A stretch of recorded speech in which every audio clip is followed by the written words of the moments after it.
Hi, my name's Carolyn and I'll be 60 in a couple of months, and I had my first cardiac arrest in September 2017. Only about 5% of all people survive a cardiac arrest, so I consider myself a very lucky person.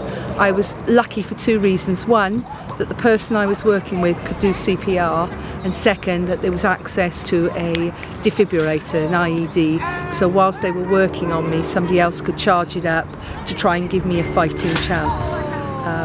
I was lucky because normally I work in an office where there's no one else around, and on this day one of my co-workers was late off. He was trained in CPR and he knew how to work a defib, so that was why I survived the first one. I had my own mini IED planted in my chest, which would monitor my heart. If it goes too high or too low, it'll recalculate my heart rate, so I won't need to come back into hospital. It gets downloaded, all the information, so I've got a little machine that downloads all the data, sends it to the hospital, and if it's a little bit high or low, the hospital ring me and tell me to pop in.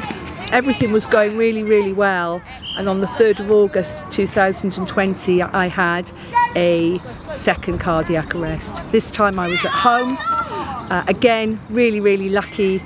My other half can do CPR. We've got access to a defib in our village, and again he called the ambulance service, did CPR on me. The ambulance crew turned up, shocked me, and I was down for an hour this time. So not only do I think I'm one of life's really lucky people that I had somebody with me that could do CPR, that there was access to a defib. To suffer one cardiac arrest is catastrophic, not just for me but for my family and my friends. And one of the things I did do on social media after having this was put it out there. Please go and learn some CPR. Please go and learn where your nearest defib is. Please go and learn how to use that defib. It might not be a family friend or your next door neighbour. It could be somebody just walking down the street. And the difference you're going to make, not only to the person that has the cardiac arrest, but to that family or those friends, you couldn't buy it. It's worth than all of the lottery in the world to give somebody the opportunity to live and to go and have a meaningful life. Yeah, things weren't always good at the start, but I've learnt to deal with those, and I always say I'm still part of a really big puzzle.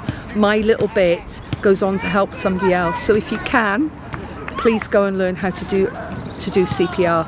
Please find out where your nearest defib is. There's some brilliant people out there that will help you, tell you how you can get funding to put your defibs into your villages, into your local shops, how and where you can get trained. Please, not just for people like me, but for your own, because one day it could be somebody that's so special to you that you are going to make a change that is worth all the money in the world.